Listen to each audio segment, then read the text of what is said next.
जब प्रोटोकॉल हम पढ़ रहे थे तब हमने पढ़ा था HTTP, hyper text transfer protocol. तो ये भी हाइपर टेक्स्ट ट्रांसफर प्रोटोकॉल है, लेकिन इसमें एक एस एक्स्ट्रा लगा दिया है, एस फॉर सिक्योरिटी। इसमें सिक्योरिटी फीचर्स बढ़ा दिए गए हैं। तो hyper text transfer protocol is used for transferring the web pages, है ना, सर्वर से वेब पेज को ब्राउजर में शो करने के लिए। तो HTTP कैसा था, कैसा प्रोटोकॉल था, क्लाइंट सर्वर प्रोटोकॉल था।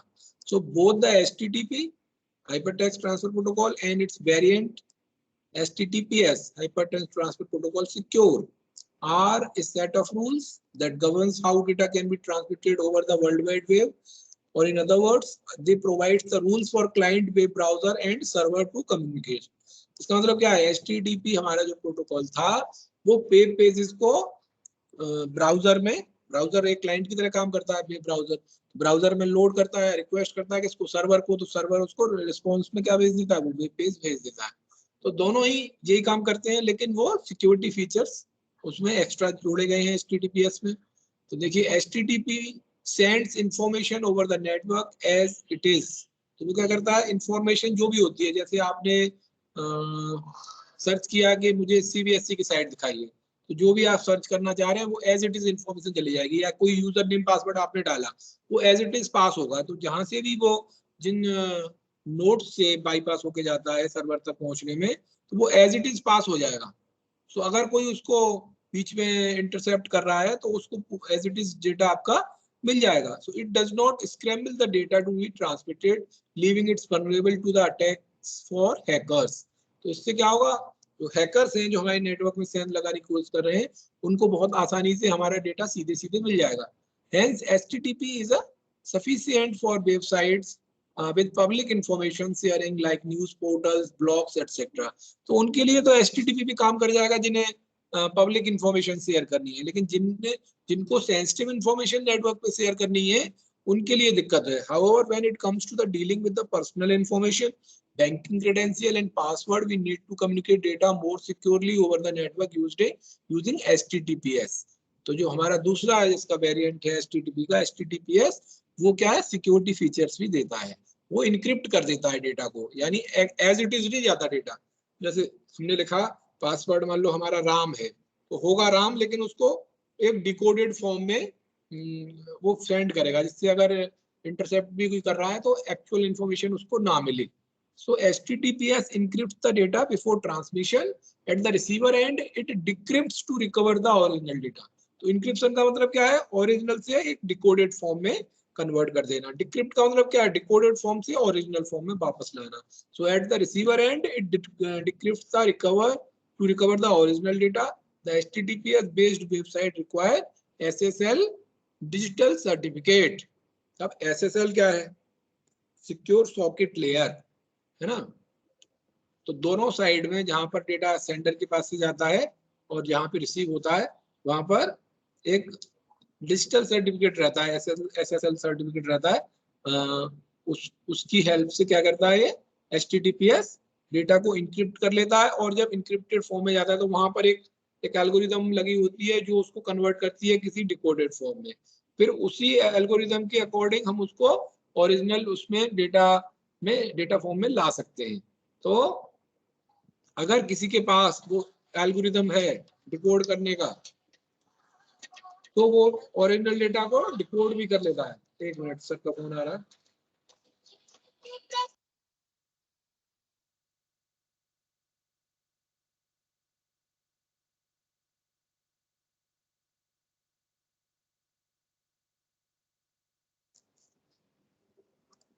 तो इंक्रिप्शन डिक्रिप्शन में क्या रहता है कि जो अटैकर्स होते हैं वो लगातार उन एल्गोरिदम को भी चोरी करने का प्रयास करते हैं जिन एल्गोरिदम को यूज करके ओरिजिनल डेटा इंक्रिप्ट हो रहा है। अगर उनको वो एल्गोरिदम मिल गई तो वो भी उसको कन्वर्ट करके ओरिजिनल इंफॉर्मेशन तक पहुंच जाएंगे। तो लगातार HTTPS फीचर्स वाले जो प्रोटोकॉल हैं, सिक्योरिटी फीचर वाले, वो एल्गोरिदम्स को भी चेंज करते रहते हैं, है ना, जिससे हैकर्स को अगर वो पता भी चल जाए तो नई इंक्रिप्शन टेक्निक होगी तो वो ओरिजिनल डेटा तक नहीं पहुंच पाएंगे। नेक्स्ट है फायरवॉल। जैसा इसका नाम है, अग्नि की दीवार। तो आपने रामायण देखी होगी, उसमें जब लक्ष्मण जी को भी जाना पड़ा था, सीता जी के कहने पर भगवान राम की आवाज आ रही थी, तो वो क्या कर गए थे, लक्ष्मण रेखा बना गए थे। तो लक्ष्मण रेखा क्या थी, जैसे ही उसको कोई अनऑथराइज पर्सन उसके पार पैर रखता था तो उसमें से आग निकलती थी, तो वो एक आग की दीवार बनाती थी लक्ष्मण रेखा। तो उसी से संबंधित ये है कि जैसे ही कि आपके नेटवर्क में, आपके कंप्यूटर में कोई अनऑथराइज पर्सन एंटर करना चाहेगा तो ये फायरवॉल उसको रोकेगी, अनऑथराइज एक्सेस को। So computer firewall is a network security system. Computer firewall is a network security system designed to protect a trusted private network from unauthorized access or traffic originating from an untrusted outside network। यानी जिस पर trust नहीं है या unknown जगह से आ रहा है, या कुछ नेटवर्क हमने परमिशन दे रखी है या ट्रस्टेड की कैटेगरी में हमने सेलेक्ट कर रखी है, अगर यहाँ से कोई एक्सेस होता है तो उसको अलाउड करना है। उनके अलावा अगर कोई एक्सेस कर रहा है अनऑथराइज एक्सेस, तो वो जो फायरवॉल है वो उस एक्सेस को डिनाई कर देती है। तो दैट इज द इंटरनेट और different sections of same network to which it is connected. The firewall can be implemented in software, hardware और बोथ। तो फायरवॉल जो है वो हार्डवेयर भी हो सकता है, फायरवॉल सॉफ्टवेयर भी हो सकता है, और दोनों का कॉम्बिनेशन भी हो सकता है। So as discussed earlier, a malware like bombs has the capability to move across the networks and infect other computers। तो जब हम मैलिशियस सॉफ्टवेयर के बारे में पढ़ रहे थे तो एक मैलिशियस सॉफ्टवेयर था वॉर्म। तो वॉर्म क्या करता है, अपने आप को रेप्लिकेट कर लेता है और फैलता कैसे है, ये एक सिस्टम में पहुंच गया तो ये नेटवर्क के थ्रू भी एक नेटवर्क से दूसरे नेटवर्क पे चला जाता है। So the firewall acts as the first barrier against the malicious software. तो मैलिशियस सॉफ्टवेयर को रोकने के लिए पहले वेरियर की तरह काम करता है, चेक करता है। हालांकि फायरवॉल होने का मतलब ये नहीं है कि अब उसमें कोई अटैक ही नहीं हो सकता, अनऑथराइज एक्सेस हो ही नहीं सकता। जैसे पुलिस वाले बैरियर पे खड़े रहते हैं, वो चेक करते हैं, लेकिन कभी कभी धोखा देकर मैलिशियस जो सॉफ्टवेयर होते हैं वो अपनी रूप बदलकर कभी कभी फायरवॉल को भी धोखा दे देते हैं और अंदर चले जाते हैं, है ना। तो लेकिन कोशिश करता है, सबसे पहला जो बैरियर पड़ता है किसी मैलिशियस सॉफ्टवेयर के लिए वो क्या होता है, फायरवॉल होता है। तो यहाँ पर लिखा है ask your teacher to show how to enable or disable firewall on your computer. तो ये आपकी तरफ से एनसीईआरटी कह रही है कि अपने टीचर को कहिए कि वो दिखाए आपको कि कैसे फायरवॉल को इनेबल या डिसेबल करते हैं कंप्यूटर पे। तो आप स्क्रीन देख पा रहे हैं ना, सौम्या, अभिषेक, हर्षित, स्क्रीन दिखाई दे रहा है। अब देखो इसी सिस्टम पे मान लो फायरवॉल हमें ऑन ऑफ करनी है, तो क्या करेंगे, यहाँ पर सर्च कर लेते हैं फायरवॉल। देखो आ गया अपने आप, यहाँ पे देख रहे हैं फायरवॉल एंड नेटवर्क प्रोटेक्शन, दिखाई दे रहा है, हाँ या ना बोलो सौम्या, कोई है कनेक्टेड? अरे माइक ऑन करके बताओ ना, अनम्यूट करके बोलो। सौम्या, हर्षित, अभिषेक। Yes sir. हाँ यस सर। देखो स्क्रीन से मैंने सर्च किया फायरवॉल, फायरवॉल सर्च किया तो इसमें क्या है, आपको ये इनेबल डिसेबल करना है। तो यहाँ पे आ रहा private network firewall is on, domain network firewall is on, public network firewall is on. तो अगर हमको डिसेबल करनी है तो किसी एक पे क्लिक करिए, तो यहाँ आ रहा है विंडोज डिफेंडर फायरवॉल। तो यहाँ पर इसको ऑन किया गया, ऑफ कर दिया। तो डू यू वांट, यहाँ पे एक वार्निंग आई है कि आप उस फायरवॉल को डिसेबल कर रहे हैं, आप श्योर हैं, do you want to allow this app to make changes to your device. तो अभी हम नो कर देते हैं, लेकिन जैसे यस करेंगे तो क्या होगा, फायरवॉल आपकी काम करना बंद कर देगी, यानी वो कोई अनऑथराइज एक्सेस करेगा भी तो उसको अलाउड कर देगी वो। और यहाँ पे नीचे भी लिखा हुआ है blocks all incoming connections including those in the list of allowed apps. तो अगर आप ये चाह रहे हैं कि नेटवर्क से कोई डेटा अंदर ना आए तो इसको सेलेक्ट कर देंगे, तो फिर कोई सही सॉफ्टवेयर भी इंस्टॉल कर रहे होंगे उसको भी अलाउ नहीं करेगा। तो यहाँ ऑन ऑफ का बटन है, यहाँ से फायरवॉल को बंद कर सकते हैं, ठीक है। और अलग अलग तरह की नेटवर्क के लिए 3 फायरवॉल है, तीनों के साथ इस पे जाएंगे ऑन और ऑफ को। अभी सारी ऑन हो रही है, इसमें ऑफ कर सकते हैं वहां से जाके, ठीक है। समझ में आ गया कैसे ऑन ऑफ करते हैं? Yes sir. Yes sir. Next, so यहाँ फिगर में भी आप देख रहे हैं, मान लीजिए ये आपका नेटवर्क है, मैं मेरी कंप्यूटर लैब का मान लो नेटवर्क है, और इंटरनेट से मैं मेरे लैब के कंप्यूटर्स में कोई डेटा आ रहा है। तो पहले क्या, फायरवॉल आएगी जो उस अनऑथराइज एक्सेस को रोकेगी अगर वो अननोन अनट्रस्टेड या अननोन नेटवर्क से डेटा आ रहा है। तो So a firewall acts as a network filter, and based on the predefined security rules, it continuously monitors and controls the incoming and outgoing traffic. As an example, a rule can be set in the firewall of a school LAN that a student cannot access data from finance servers, while the school accountants can access the finance server. तो कोई भी मान लो आपके system में एक ऐसा school में एक ऐसा कंप्यूटर है जहाँ पर ऑफिस वाले इस पे काम करते हैं, तो वहां पर आप लेन में सेटिंग कर सकते हैं कि कोई भी बच्चा जिसके पास स्टूडेंट अकाउंट है वो उसको एक्सेस नहीं कर सकता, या यूजर आईडी पासवर्ड डालने के बाद ही एक्सेस कर सकते हैं। तो इस तरह से हम हमारी सेटिंग को सेट कर सकते हैं लेन के अंदर। ठीक है, तो फायरवॉल अगर आता है, फायरवॉल से आप क्या समझते हैं? तो फायरवॉल क्या है? सॉफ्टवेयर भी हो सकती है, हार्डवेयर भी हो सकती है, या दोनों चीजें हो सकती हैं। तो अनऑथराइज एक्सेस को आपके डिवाइस या आपके कंप्यूटर पे रोकने के लिए जो सेट ऑफ रूल्स हैं वो फायरवॉल की तरह काम करते हैं। ठीक है, so firewall is a network security system. Firewall क्या है? Network security system. फिर टाइप्स ऑफ फायरवॉल, एक नेटवर्क फायरवॉल होती है और एक होस्ट बेस्ड फायरवॉल। तो कंप्यूटर की एक फायरवॉल हो गई। सो नेटवर्क फायरवॉल क्या है? If the firewall is placed between two or more networks and monitors the network traffic between the different network is termed as a firewall network, network firewall। तो एक दो या दो से ज्यादा नेटवर्क के बीच में अगर फायरवॉल को इंस्टॉल किया गया है, चाहे वो सॉफ्टवेयर की फॉर्म में हो या हार्डवेयर की फॉर्म में, और एक नेटवर्क से जब दूसरी नेटवर्क में डेटा ट्रेवल करता है, उसको जो चेक करेगी वो नेटवर्क फायरवॉल होगी। और होस्ट बेस्ड फायरवॉल क्या होगी? The firewall is placed on a computer and it monitors the network traffic to and from the computer. It is called the host based firewall। तो हमारे computer में जो मैंने अभी आपको दिखाई वो मेरे कंप्यूटर की फायरवॉल थी, तो वो कैसी हो गई? होस्ट बेस्ड फायरवॉल हो गई।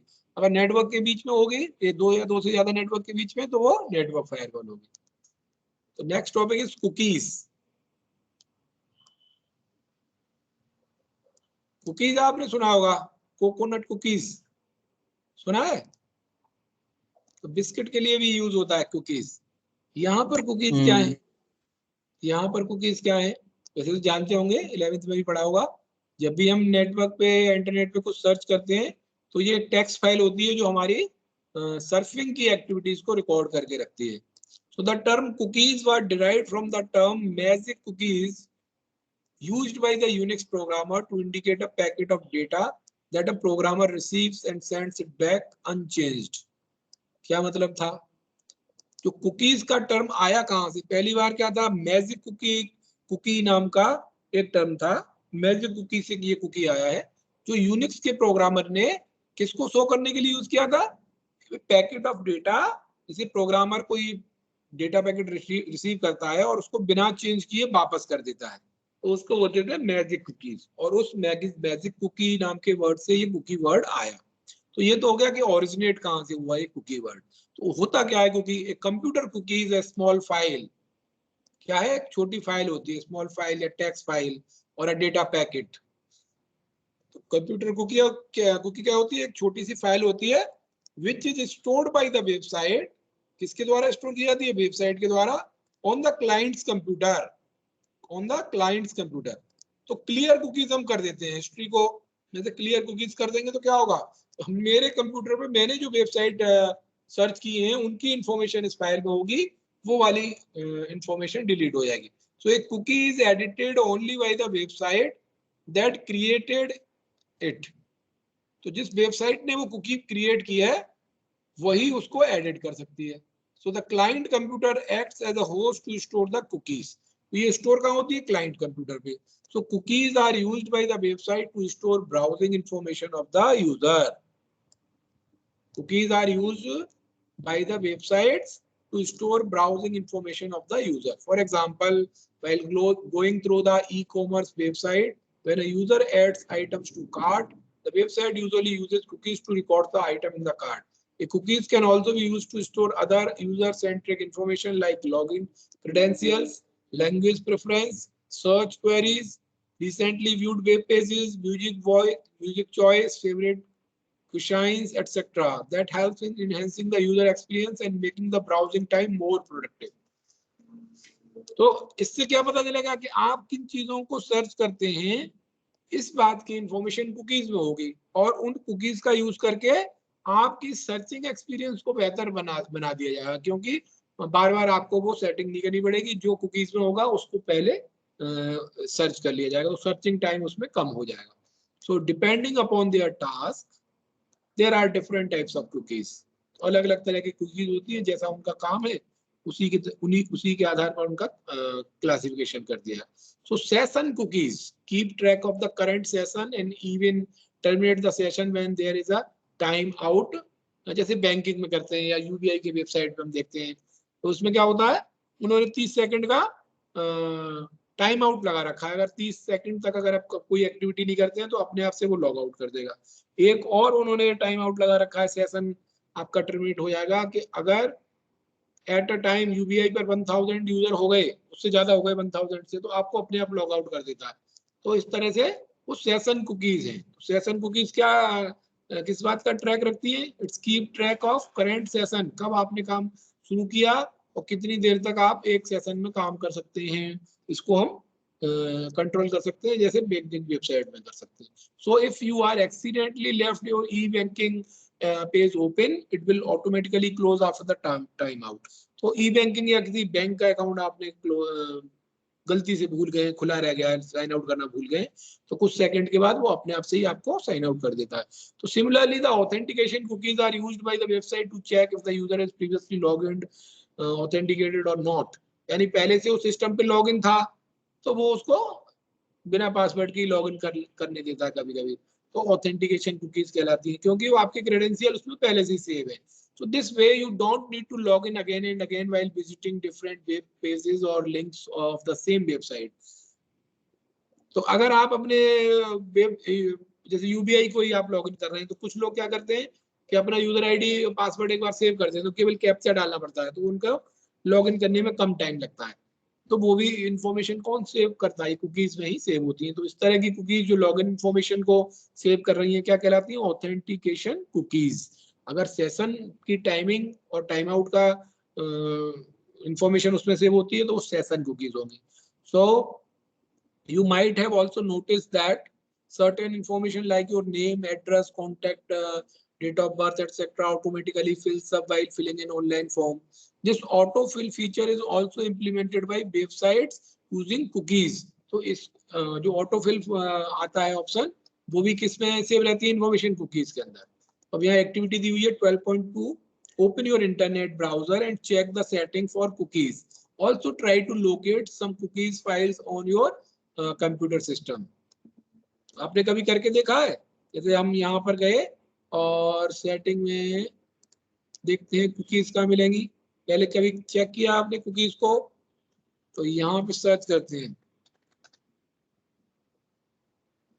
Cookies and other site data, यहाँ दिख रहा है। तो यहाँ भी आ रहा है clear browsing data, clear history cookies, क्योंकि हिस्ट्री भी आप डिलीट कर देंगे, कुकीज में भी रहती है, कुछ कैसे में भी रहती है। तो यहाँ देखो कुकीज वर्ड आ रहे हैं और कुकीज को देखना है। Allow all cookies, block third party cookies in incognitive mode, है ना, third party cookies, clear cookies and site data when you close all the windows. तो ये अलग अलग तरह की कुकीज यहाँ पर दी हुई है। ठीक है, तो कुकीज क्या करती हैं? आपकी जो वेबसाइट पे आप डेटा डालते हैं या सर्च करते हैं उसकी इंफॉर्मेशन को रिकॉर्ड कर लेती हैं। So next topic is threats due to cookies. तो कुकीज का यूज होने से आपके सिस्टम पर क्या क्या खतरे हो सकते हैं? Usually cookies are used for enhancing the user's browsing experience. Generally क्यों यूज होती है कुकीज? कि यूजर को ब्राउजिंग करने में इंटरनेट पे बार बार वो सिमिलर टाइप की इंफॉर्मेशन सर्च करता है, तो उसकी हेल्प हो जाए, उसका टाइम बच जाए, तो उसके एक्सपीरियंस को बढ़ाने के लिए, उसके काम को आसान बनाने के लिए जनरली कुकीज यूज होती है। And do not infect your computer with malware, और ना ये आपके कंप्यूटर में कोई मैलिशियस सॉफ्टवेयर इंस्टॉल करती है। हाउएवर, लेकिन some malicious software might disguise as cookies, लेकिन कुछ ऐसे मैलिशियस सॉफ्टवेयर हो सकते हैं जो कुकीज बनकर आ जाएं। इनका नाम होगा सुपर कुकीज, उनको बोलते हैं। यानी वो कुकीज जैसा बिहेव करते हैं लेकिन होते एक्चुअली वो मैलिशियस सॉफ्टवेयर है। So there is another type of cookies known as zombie cookies. तो ज़ॉम्बी कुकीज क्या करती हैं? वो आपकी जो भी इंफॉर्मेशन है साइबर वेब ब्राउजर पे आप जो टाइप कर रहे हैं उसको किसी और को भेज देती हैं, ज़ॉम्बी का काम करती हैं एक तरह से। So that gets recreated after being deleted, और आप उसको डिलीट भी कर देते हैं तो वो अपने आप दोबारा से खुद ही रिक्रिएट हो जाती है वायरस की तरह। So some third parties cookies might share user data without consent of the user for advertising और ट्रैकिंग पर्पसेस। अभी ये जो हमने देखा था यहाँ पर, तो थर्ड पार्टीज कुकीज के बारे में बात हो रही थी। तो वो क्या करता है, बिना यूजर की कंसेंट लिए एडवर्टाइजिंग के लिए या ट्रैकिंग पर्पस के लिए आपकी इंफॉर्मेशन को बाहर भेज सकते हैं। So as a common example, if you search for a particular item using your search engine, a third party cookie will display advertisement showing similar items on your on other websites that you visit later. So one should be careful while granting permission to any website to create or store cookies on users computer. आपने ये notice किया होगा कि आपने अगर Chrome के अंदर कोई सर्च किया कोई चीज, जैसे मान लीजिए आपने सर्च किया घर के लिए, आप सीलिंग फैन सर्च किया है, तो आप जब फेसबुक पे जाएंगे तो वहां पर सीलिंग फैन के ऐड आने लगेंगे। तो इसका मतलब क्या है, आपकी इंफॉर्मेशन वहां से थर्ड पार्टी कुकीज के द्वारा नेट पर चली गई है। फेसबुक उसको यूज कर लेता है कभी कभी, है ना। तो या कोई और वेबसाइट पर उस तरह के विज्ञापन आने लगे तो समझिए ये किसकी वजह से हो रहा है, कुकीज की वजह से हो रहा है। सो next topic is hackers and crackers. ये उसमें भी बताया था जो साइबर जागरूकता प्रोग्राम हुआ था। तो अगर कोई व्यक्ति आपके कंप्यूटर पर या कंप्यूटिंग डिवाइस पर या कंप्यूटर नेटवर्क में अनऑथराइज एक्सेस कर लेता है तो उसको क्या बोलते हैं, हैकर। अगर वो पॉजिटिव यानी अच्छी सोच के लिए अगर ये काम कर रहा है तो उसको बोलते हैं व्हाइट हेड हैकर्स, और अगर मेलाफाइड इंटेंशन से कर रहा है तो ब्लैक हेड हैकर्स बोले जाएंगे, या उनको क्या बोलेंगे, crackers. So hackers and crackers are the people having a thorough knowledge of computer system software, operating system, computer networks and programming. तो हैकर हो या क्रैकर हो, वो कंप्यूटर के विद्वान होते हैं, उनको पूरी नॉलेज होती है किसके बारे में, सिस्टम सॉफ्टवेयर के बारे में, ऑपरेटिंग सिस्टम के बारे में, कंप्यूटर नेटवर्क के बारे में और प्रोग्रामिंग के बारे में। They use this knowledge to find loopholes and vulnerabilities in computer system or computer network and gain access to unauthorized information. So in simple term, a hacker is a person that is skilled enough to hack or take control of a computer system. Depending on the intent, there are different types of hackers.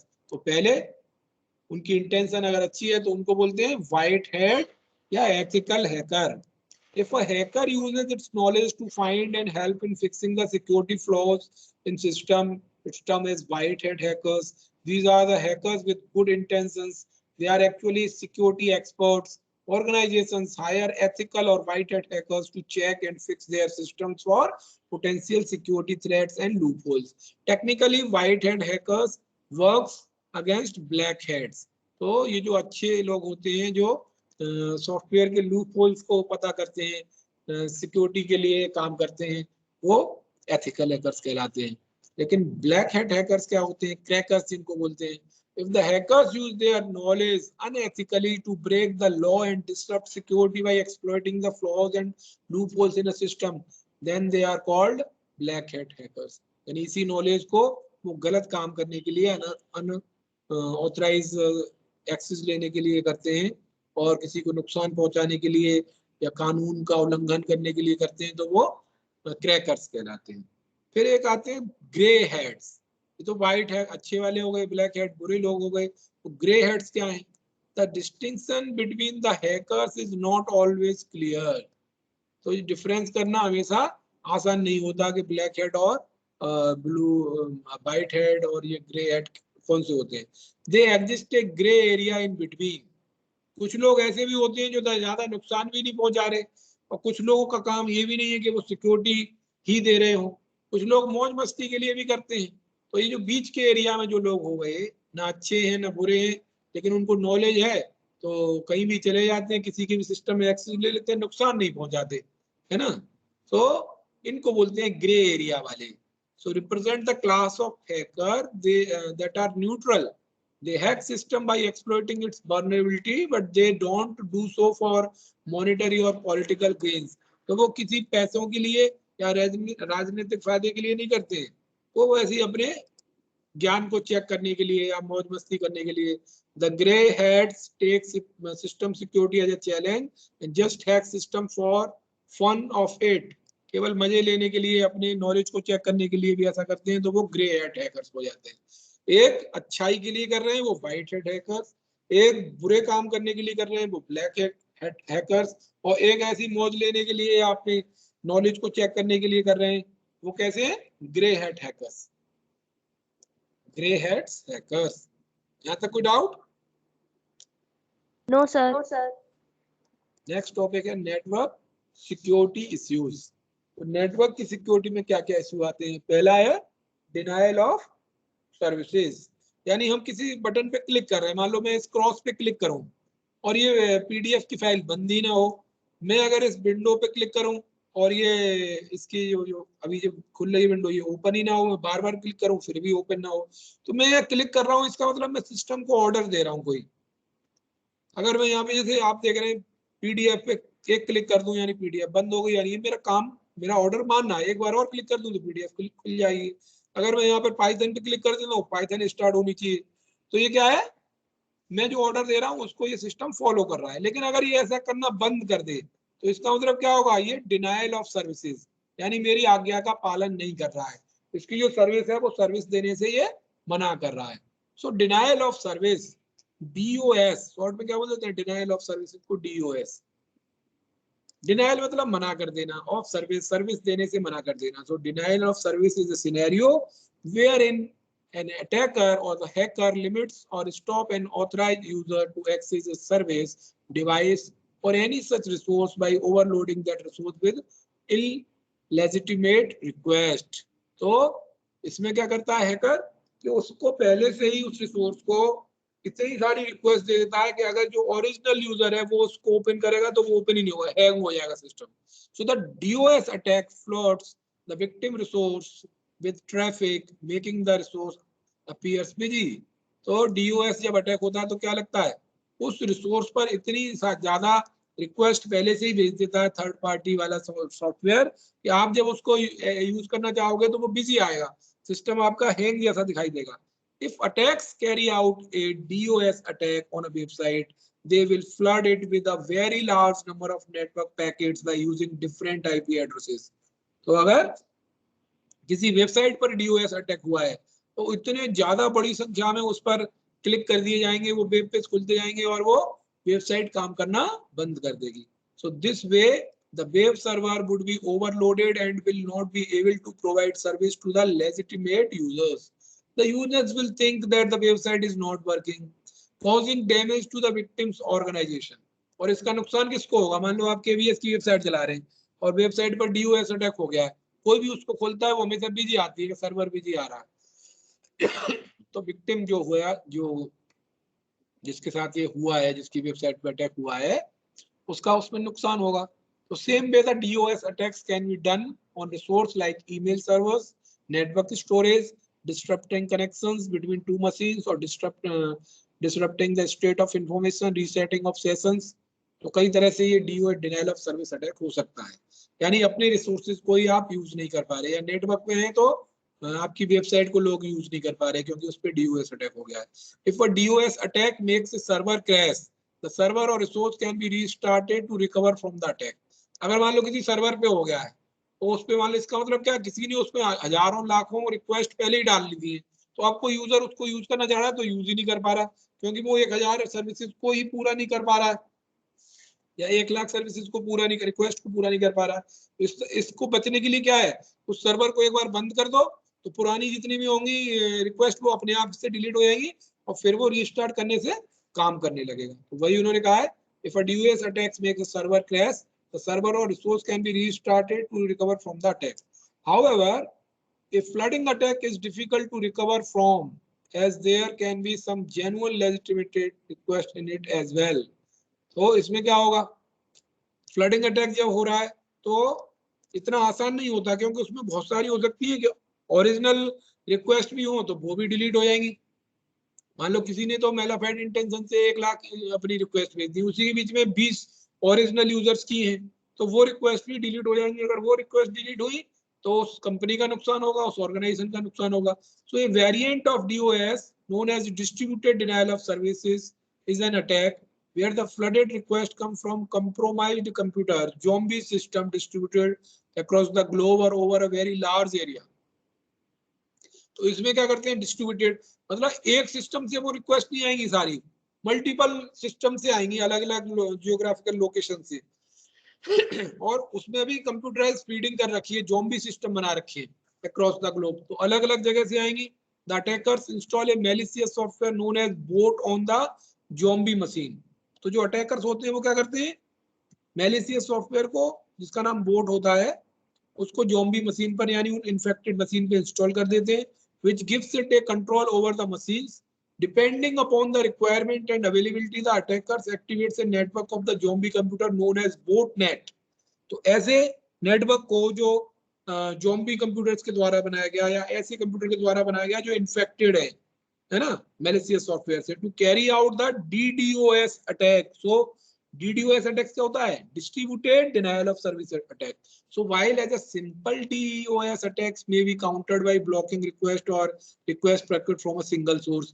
तो normal DDoS attacks को तो हम एक system से हमने block कर दिया कि इस वाले सिस्टम से रिक्वेस्ट ना लें, लेकिन जब मल्टीपल सिस्टम 10 जगह से आ रही है या 100 जगह से आ रही है तब उसको वेरी डिफिकल्ट टू रिजॉल्व, बहुत कठिन हो जाता है रिजॉल्व करना, as the attack is carried from multiple distributed locations. Next type of problem in network is intrusion problems. So network intrusions refers to any unauthorized activities on a computer network. These activities may involve unauthorized use of the computer resources, that is DOS, or threatening the security of network and the data. So network intrusion is a very serious problem, and the network administrator needs to devise strategy and implement various security measures to protect the network. We have already discussed some of the intrusion attacks such as DOS, Trojan and worms. तो Trojan कैसा होता है, लगता वो normal या harmful software है और उसके चक्कर में एक सॉफ्टवेयर हम इंस्टॉल कर लेते हैं सिस्टम पर और जो कि मैलिशियस सॉफ्टवेयर की तरह काम करता है. वर्म्स क्या करता है, अपने आप को रेप्लिकेट कर लेता है. और डिनायल ऑफ सर्विस ये सारे किसमें आते हैं, इंट्रूजन की फॉर्म में ही आते हैं. So the remaining attacks are briefly discussed below. एक है असिमेट्रिक राउटिंग. असिमेट्रिक राउटिंग, तो राउटिंग का मतलब क्या है, जब नेटवर्क से सोर्स से डेस्टिनेशन तक कोई पैकेट जा रहा है तो उसका कोई प्री डिफाइंड रूट है. तो अगर आपका सीधा सीधा सॉर्टेड रूट से पैकेट में जाकर बहुत घूम कर आ रहा है, बहुत लेट आ रहा है, तो इसका मतलब क्या है, असिमेट्रिक राउटिंग उसमें अटैक हो गया है. The attackers tends to avoid detection by sending the intrusion packets through multiple paths, thereby bypassing the network intrusion sensors. तो अगर उन्हें मालूम है कि इस जगह पर इनके सेंसर्स लगे हुए, इंट्रूजन सेंसर्स, तो वो रास्ता बदल के आ जाएंगे आपके नेटवर्क पे अटैक करने के लिए, रास्ता बदल कर भी आ जाते हैं. तो इसको बोलते हैं असिमेट्रिक राउटिंग का तरीका, दूसरा रास्ता बदल कर आ गए. तो जैसे दूसरा है आपका बफर ओवरफ्लो अटैक्स. बफर क्या होता है, कोई जानता है बफर क्या होता है, बताइए बफर क्या होता है.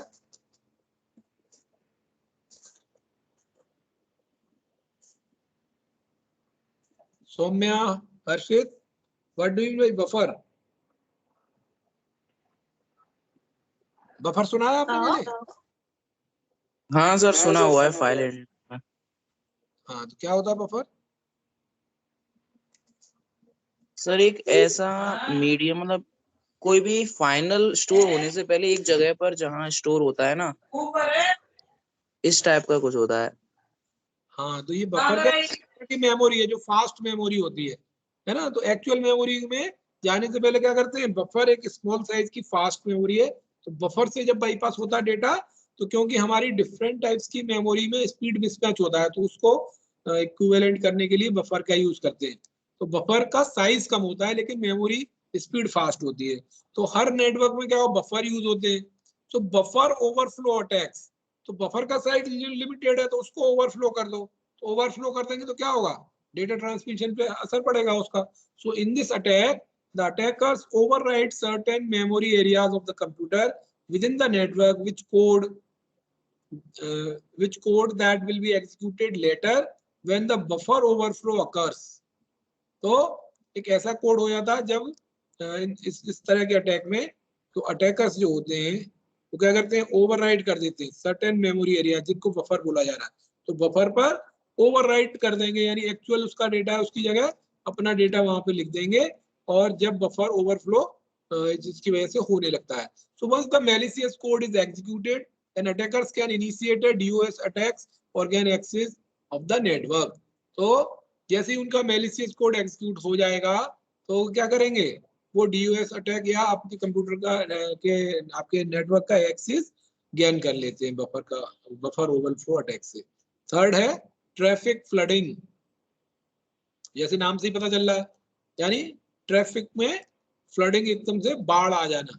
So it is one of the most trivial method of network intrusion. It involves the flooding the network intrusion detection system with massive packets. So this huge load leaves the network detection system incapable of monitoring the packets adequately. The hackers take advantage of this congested and chaotic network environment to sneak into the system undetected. तो बहुत ज्यादा संख्या में जब packet भेजेंगे तो उनको पूरी जो सिक्योरिटी होती है 5-6 तरह की वो हो नहीं पाएगी, वो कम सिक्योरिटी करेंगे और इसमें से ही वो पैकेट जो होंगे मैलिशियस सॉफ्टवेयर वाले वो बाईपास हो जाएंगे. जैसे आपने देखा हो चौराहे पर पुलिस लगी रहती है, अब बहुत ज्यादा ट्रैफिक आ रहा होगा तो किस किस को चेक करेंगे, वो कुछ लोग उन्हें छोड़ने पड़ेंगे, तो वहां पर क्या होगा, वो मल्टीपल पैकेट में कुछ पैकेट पकड़े जाएंगे, कुछ बाईपास हो जाएंगे. ऐसे ही क्या होता है, आतंकवादी भी जब उधर कश्मीर से आते हैं तो बहुत बड़ी संख्या में आते हैं, उसमें से मान लो आधे मारे जाते हैं, आधे फिर भी उसमें से बच निकलते हैं. तो इसी तरह का ये अटैक है, इसका नाम है ट्रैफिक फ्लडिंग. लास्ट टॉपिक है आपका स्नूपिंग.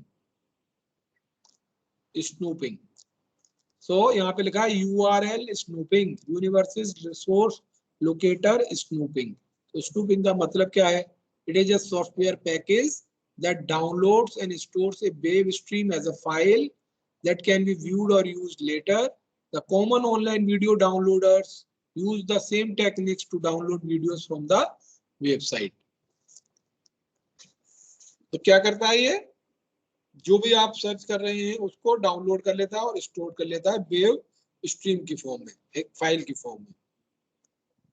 तो स्नूपिंग का मतलब क्या है, कॉमनली स्नूपिंग का मतलब क्या है कि किसी की बात को ध्यान से चुनना, कान लगाना. स्नूपिंग का मतलब क्या है, जैसे आप गूगल पे भी सर्च करें क्या आएगा, कान लगाना है, यार चोरी छुपे किसी की बात सुनना. स्नूपिंग का मतलब क्या है हिंदी में, ताक झांक करना, है ना. अनऑथराइज किसी ताक झांक करना या पता करना ये क्या बातचीत कर रहे हैं, है ना, उसको बोलते हैं स्नूपिंग. तो ऐसी अनऑथराइज एक तरह से listening of the communication of others क्या कहलाता है, snooping. So snooping means secretly listening to a conversation in the context of networking. It refers to the process of secret capture and analysis of the network traffic. Computer network के बारे में हम बात करें तो क्या है, नेटवर्क पे जो डाटा पैकेट्स इधर उधर होते हैं उनको सीक्रेटली कैप्चर करके एनालाइज करना कि कौन सी इंफॉर्मेशन इधर उधर पास हो रही है. So it is a computer program और utility that has a network traffic monitoring capabilities. कभी कभी क्या होता है, ये कोई प्रोग्राम होता है या यूटिलिटी होती है, कभी कभी क्यों ये यूटिलिटी या कंप्यूटर प्रोग्राम ही होता है जो हमारी इन एक्टिविटीज को, जो नेटवर्क ट्रैफिक की मॉनिटरिंग कैपेबिलिटीज है इनको ट्रेस करता है. जैसे अभी बता रहे थे पिछली क्लास में अभिषेक जैन, पेगासस भी यही काम कर रहा है. So in this attack the hackers taps or listen to a channel of communication by picking all of the traffic passing through it.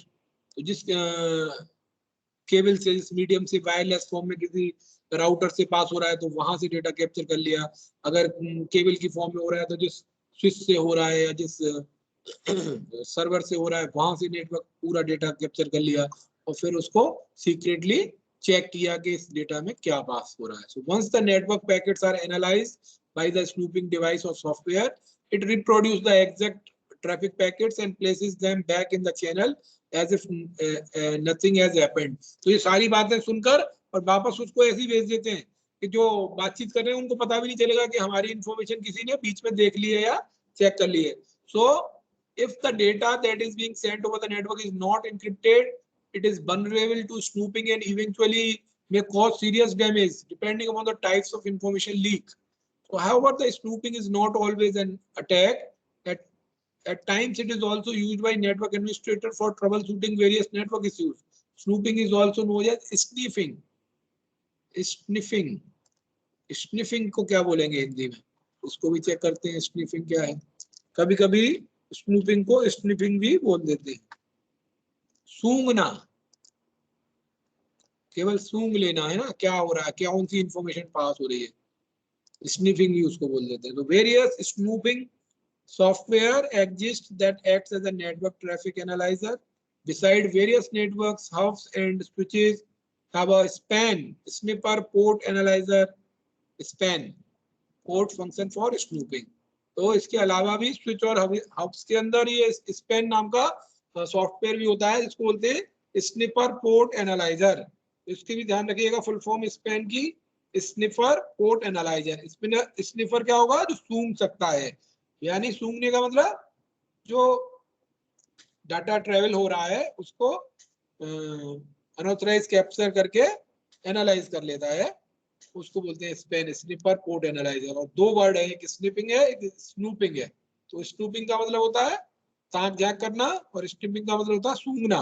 तो उससे रिलेटेड है, मतलब काम इसमें क्या होगा, कंप्यूटर नेटवर्क में जो भी डेटा पैकेट जा रहे हैं उसको चुपचाप से सीक्रेटली कैप्चर करके एनालाइज कर लेना और वापस भेज देना, यानी सारी इंफॉर्मेशन हमें पता चल गई और सेंडर रिसीवर को कुछ पता ही ना चले. ठीक है. नेक्स्ट है ईव्सड्रॉपिंग. ईव्सड्रॉपिंग क्या होता है? धीरे से दीवार पे कान लगा देना, कोई बातचीत कर रहा हो तो कान लगा के सुनना, उसको बोलते हैं ईव्स, मतलब कान ड्रॉपिंग, है ना. हिंदी में क्या बोलेंगे ईव्स ड्रॉपिंग को? देखो इसको भी देखते हैं, ईव्स ड्रॉपिंग की हिंदी क्या होती है. ईव्स ड्रॉपिंग, जासूसी लिखा हुआ है, और जासूसी के अलावा भी इसका कोई वर्ड होगा, कान लगाना हो सकता है. ईव्स ड्रॉपिंग, छिप कर बात सुनना, कान पड़ जाना, छिपकर बातें सुनना, गुप्त वार्ता को सुनना, दूसरे की बात छिपकर सुनना, है ना. तो इसको बोलते हैं eavesdropping. So the term eavesdropping has been derived from the literal practice of secretly listening of the conversations of people by standing under the eaves of a house. Unlike snooping, where the network traffic can be stored or for later analysis, the eavesdropping is an unauthorized real-time interception or monitoring of private communication between two entities over network. तो इसमें भी वही काम कर रहे हैं कि communication हो रहा है, उसको सीक्रेटली सुना जा रहा है. लेकिन उसमें क्या होता था, स्नूपिंग में डेटा को रिकॉर्ड कर लिया जाता था और फिर एनालाइज करते थे, बाद में भी कर सकते थे. लेकिन इसमें रियल टाइम होता है, जब बातचीत हो रही है उसी समय बीच में से सुन लेना. जैसे आप फोटो से समझ सकते हो कि दो लोग आपस में चैटिंग कर रहे हैं ग्रीन वायर से, और किसी ने तीसरे ने क्या किया, उस वायर में से ये कनेक्शन ले लिया और ये सारी बातें सुनना है बीच में. So usually the private communication channel like phone calls, instant message, video conferencing, transmission, या हम व्हाट्सएप पे जो चैटिंग कर रहे हैं, इनको कोई बीच में से पेगासस सॉफ्टवेयर ये भी कर सकता है, दोनों काम कर सकता है. ईव्सड्रॉपिंग भी कर सकता है और स्नूपिंग भी कर सकता है. So in older age the eavesdropping was performed on the conversation telephone lines and was known as wire tapping. पुराने समय में टेलीफोन की लाइन को जब हम सुनते थे बीच में, उसको बोलते थे wire tapping. Digital devices like laptops and cell phone that have a built in camera, microphone or camera can easily be hacked and eavesdropped using the rootkit malware. एक rootkit malicious सॉफ्टवेयर आता है, अगर उसको system में install कर दिया तो जो भी आप फोन पे बात कर रहे हैं उसको, जिसने वो सॉफ्टवेयर इंस्टॉल किया है वो उसको सुन सकता है.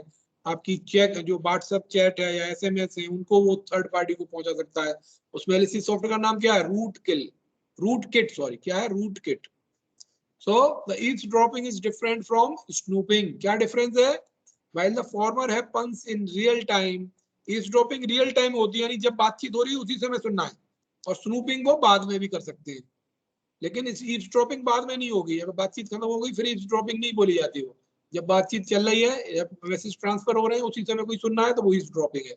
So as an example, in eavesdropping, imagine someone listening to your private conversation with the help of a hidden microphone in your room or by physically standing near the window of your room. However, in snooping, that person may make a copy of a letter that is addressed to your friend and keep the copy with himself and send the original letter to the intended address.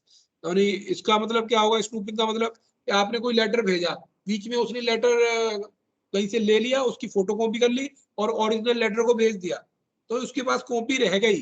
इसमें snooping में copy उसके पास रह गई है, वो बाद में भी देख सकता है कि आपने क्या किया था. लेकिन ईज़ड्रॉपिंग में रियल टाइम पर ही होता है, बाद में वो स्टोर नहीं होता. तो इस तरह से आपका ये सिलेबस खत्म हो गया, चैप्टर भी खत्म हो गया. कोई डाउट इसमें? No sir. No, sir. 2 बजने वाले हैं. ठीक है, एक बार इसको रीड कर लीजिएगा और कोई डाउट हो तो पूछ लीजिएगा. ठीक है, इसके क्वेश्चन आंसर Yes, भी कर sir. लीजिएगा, लास्ट में जो दिए एनसीईआरटी की जो एक्सरसाइज है वो भी कर लीजिएगा. ठीक है.